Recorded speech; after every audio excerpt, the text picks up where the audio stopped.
కు నిరాకరించిందని కన్న తల్లినే ప్రియుడితో కలిసి కడతేర్చిందో కూతురు. ఈ ఘటన విజయనగరం జిల్లా వెంకటరమణపేటలో చోటు చేసుకుంది. రాత్రి సమయంలో నమ్మించి తల్లి వెంకటలక్ష్మిని బయటికి తీసుకెళ్లిన రుచిత ప్రియుడు హరికృష్ణతో కలిసి కిరాతకంగా గొంతు కోసి హత్య చేసింది.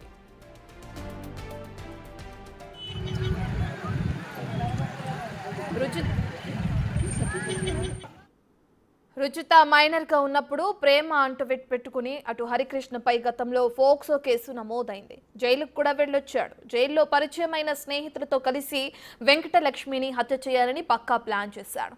మేజర్ అయ్యాక పెళ్లి చేసుకుందామని రుచిత చెప్పగా హరికృష్ణ జైలు నుంచి రాగానే వెంకటలక్ష్మిని హత్య చేశారు.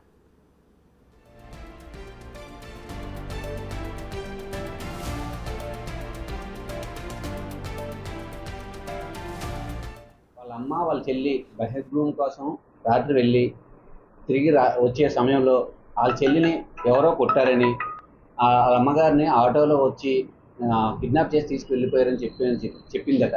ఆ విషయం మీద హరీష్ అనే అబ్బాయి చుట్టుపక్కల వాళ్ళ బంధువులతో ఫ్రెండ్స్ తోటి ఎక్కడ ఎటువంటి క్లూ లభించలేదు.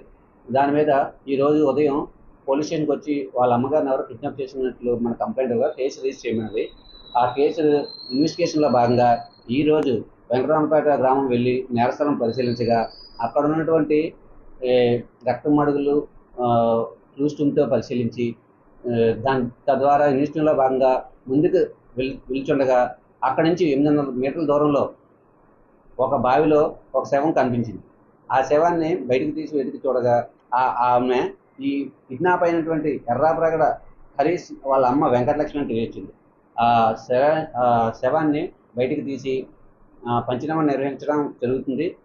తర్వాత ఇన్వెస్టిగేషన్ కొనసాగించి ఈ చర్య కార్యక్రమంపై పైన చట్టరీత్యా తగు చర్య తీసుకుంటామని తెలియజేయడం. ఇదే విషయానికి సంబంధించిన పూర్తి డీటెయిల్స్ అందించడానికి మా ప్రతినిధి శివశంకర్ అందుబాటులో ఉన్నారు.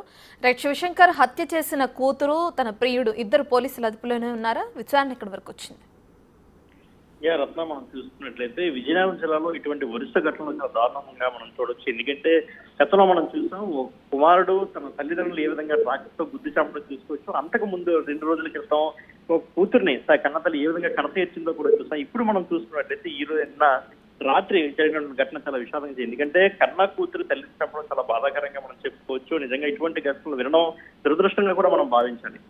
ప్రేమ వ్యవహారం, ఎందుకంటే ఎవరైతే వెంకటలక్ష్మి అనే ఆవిడ్ని చంపారో కూతురు రుచిత హరికృష్ణ అనే వ్యక్తిని ప్రేమించడం ఈ యొక్క వ్యవహారాన్ని మొత్తంగా దారితీసిందని చెప్పుకోవచ్చు. రుచిత మైనర్ గా ఉండేటప్పుడే హరికృష్ణ ప్రేమించింది. అయితే ఆ టైంలో వెంకటలక్ష్మి సీరియస్ అయ్యి పోలీసులకి కంప్లైంట్ ఇవ్వడింది. అప్పుడు పోక్సో కేసు నమోదు చేశారు. ఆ కేసులో హరికృష్ణ జైలు కూడా పంపించారు. అయితే ఇటీవల బెయిల్పై బయటకు వచ్చిన హరికృష్ణ మళ్ళా రుచితో ప్రేమ వ్యవహారంలో రుచిత కావాలని హరికృష్ణ పెళ్లి చేసుకోవడం, దానికి హరికృష్ణ కూడా అంగీకరించారు. అయితే రుచిత తల్లి వెంకటలక్ష్మి ఎవరైతే ఉన్నారో ఆమె ఎట్టి పరిస్థితుల్లో పెళ్లికి అంగీకరించని చెప్పడంతో రుచిత చాలా సీరియస్ గా తీసుకుని ప్రియుడితో కలిసి, అదేవిధంగా ప్రియుడికి ఏదైతే గతంలో పోక్సో కేసులో జైల్లో ఉన్నప్పుడు ఎవరైతే ఫ్రెండ్షిప్ నేరస్తులతో ఫ్రెండ్షిప్ ఏర్పడి వాళ్ళతో కలిసి వెంకటలక్ష్మి అయితే హత్య చేసినట్టు మనకు తెలుస్తూ ఉంది. నిన్న రాత్రి చాలా తెలివిగా తన తల్లిని బహిర్భూమికి వెళ్దామని చెప్పి, ఎందుకంటే పల్లెటూరులో జనరల్ గా బహిర్భూమి అనగానే బయటికి వెళ్తుంటారు ఎక్కువ మంది బాధపడుతుంటారు కాబట్టి, అదే విధంగా వెంకటలక్ష్మి కూడా కూతురి మాట నమ్మి కూతురి తోడుగా వెళ్తున్నామని చెప్పి వెళ్ళడం జరిగింది. వెళ్ళిన తర్వాత అక్కడ కొంతమంది కిరాయి మూగలతో కలిసి ప్రియుడు, అదేవిధంగా కొంతమంది జైల్లో పరిచినటువంటి నేరస్తులు అందరూ కలిసి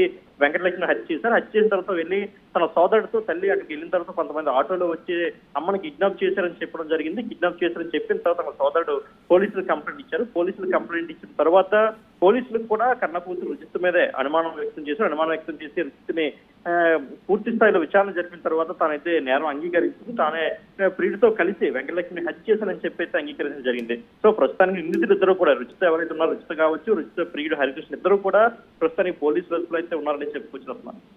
రైట్ శివశంకర్, ఎవరైతే చనిపోయిన మృతురాలు ఉందో తనకి ఎంతమంది పిల్లలు, కూతురు ఒక్కతేనా, లేదంటే కుటుంబ సభ్యులు ఎవరైతే ఉన్నారో వాళ్ళు ఏం ఆరోపిస్తున్నారు, ఏ విధంగా వాళ్ళ బాధని ఇది చేస్తున్నారు? ప్రస్తుతం మనం స్క్రీన్ పైన కూడా చూస్తున్నాం, కన్నీరు మున్నీరుగా విలిపిస్తున్న ఘటన కూడా కనిపిస్తుంది.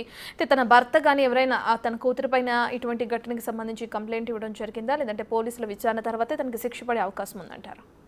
మనం చూసుకున్నట్లయితే ఎవరైతే కూతురు రుచితో పాటు మరో కొడుకు కూడా ఉన్నాడు తన వెంకటలక్ష్మికి. సో రుచిత తన సోదరుడు ఎవరైతే ఉన్నారో సోదరుడికి అమ్మని రాత్రి మేమిద్దరం కూడా బహిర్భూమికి వెళ్ళిన తర్వాత కొంతమంది వ్యక్తులు వచ్చి ఆటోలో తీసుకెళ్లారని చెప్పిన తర్వాత తన సోదరుడు పోలీసులు కంప్లైంట్ చేశాడు. పోలీసులు కంప్లైంట్ చేస్తే పోలీసులకి ఈ యొక్క వ్యవహారం అంటే ఎవరైతే ఈ రుచిత సోదరుడు ఉన్నాడో తనని మరొకసారి అడిగారు. అంటే ఎవరిని చెల్లెలకు కానీ మీ కుటుంబంలో ఎవరికైనా ఇటువంటి ఏమైనా అంటే లవ్ అఫేర్స్ కావచ్చు, లేదంటే ఎవరైనా శత్రువులు ఉన్నారని అయితే ఈ విషయాన్ని చెప్పాడు. తన చెల్లి వేరొక లవ్ మా గ్రామంలో ఉన్నటువంటి ఒక నేరస్తుని లవ్ చేస్తుంది అని చెప్పడంతో పోలీసు ఒకసారి రుచిత మీద అనుమానం వచ్చింది. రుచిత మీద అనుమానం వచ్చిన తర్వాత రుచితని పూర్తి స్థాయిలో విచారణ జరిగింది. అప్పుడు రుచితే స్వయంగా తానే హత్య చేశానని చెప్పేసి నిజాన్ని ఒప్పుకోవడం జరిగింది. అట్లా రైట్, థ్యాంక్ యూ శివశంకర్.